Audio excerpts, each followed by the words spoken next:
One thing that you should be aware of in this life is that there is a physical world and there is a spiritual realm. And oftentimes, what happens in the spiritual realm is manifested in the physical realm. Think about this for a moment. In the Bible, when the disciples failed to cast out a demon, Jesus told them that this kind can only come out by prayer and fasting.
all during this time, there were just no hits as this crew knew exactly what to do. It's just perfection.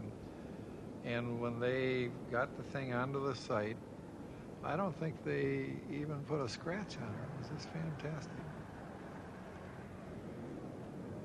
It was built large because Howard didn't like to build anything normal. It had to be the biggest or the smallest or the fastest or the slowest. We started as a target to fly a 50-ton tank. Now that has to be pretty good size.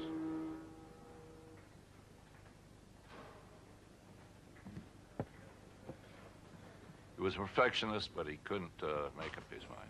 He wanted to keep hassling around until he got the absolute best. He sat in the cockpit for hours and hours and hours, moving his little parts around to get the instrument panel just the way he wanted it. But as a man, I enjoyed working with him very much. The continuing delays caused rumblings in Washington. The construction had swallowed vast sums of public money. Hughes was summoned to a Senate committee investigating the project. Its chairman, Senator Brewster, was on the warpath. You do solemnly swear in the matter now pending before this committee? But in front of the film cameras, Howard Hughes was in fighting form. Senator, may I ask a question? Well, now, if you'll just wait till I issue a subpoena for Mr. Mars, I've asked you whether or not you would produce him, and you said you didn't know, as I understand it. I don't remember if that was my answer. Well, what was your answer? I don't remember. Get it off the record. Well, now, Mr. Hughes, I'm asking you what your answer was. And we're not going to have this bickering back and forth.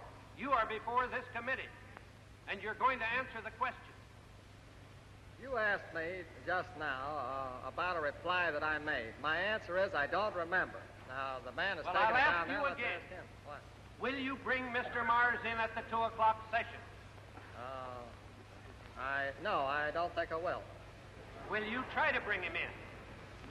Oh, I don't think I'll try. I've put the sweat of my life into this thing. I have my reputation rolled up in it. And I have stated several times that if it's a failure, I'll probably leave this country and never come back, and I mean it. On November the 1st, 1947, the giant flying boat was finally ready. Hughes prepared to take it out on taxiing trials.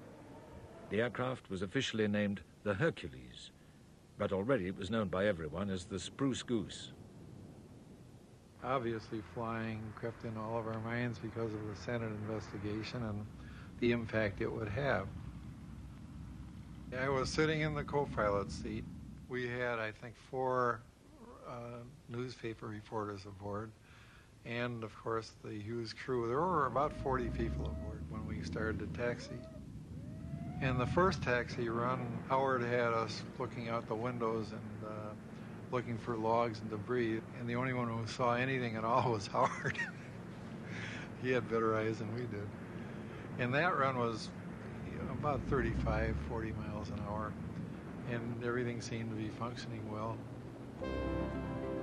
After another, faster run, Hughes prepared the crew for one more go. And then he kind of casually turned to me, and he told me to put the flaps down to 15 degrees, and that's takeoff position.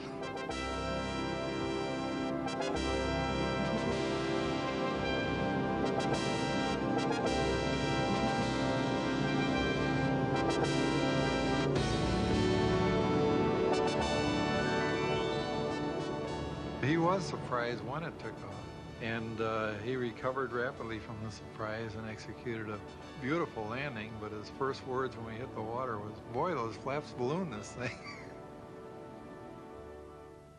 I think Howard intended to lift it off a few feet just to prove that it would fly, but I don't think he really intended to lift it off as high as he did. I was alone with him. We're riding back to L.A. and I said, "Howard, did you mean to take that off today?" And he looked at me. "You'll never know." And I don't know to this day. I don't think anybody else does. The Spruce Goose never flew again, but it remains to this day the biggest aircraft ever built. Repetitive practice, practice, practice. If I miss this target, it doesn't matter how good a shape you're in or any of this other stuff that happens. So hitting the target is the most important thing. Accuracy, accuracy, accuracy. Fighting the wind, countering the wind, all that stuff. The next thing is that rollover. I need to roll over. Jump. 1.5 years of planning and 6 months of a wingsuit or anything else that might help him stop or slow his descent. After jumping out of the Cessna airplane at 25,000 feet, Luke net, or a little more than a second away from impact, he flipped onto his back and tucked his chin. Once Luke hit the net, 4 compressed air cylinders, which are connected to the netting via ropes and pulleys, slowed him down in the same way that you might catch an egg in your hand, by decelerating it gently over a distance. The total time from jumping from the plane to hitting the net took about 2 minutes, but when you were falling from 25,000 feet into a small net you can't even see from 25,000 feet, I bet it felt like a lifetime. Luke Aiken set a new world record performing this jump, and I bet you that's one world record that won't be beaten anytime soon. Anyway, that's the end of this video. Thanks for watching, and we'll see you next time. Bye bye.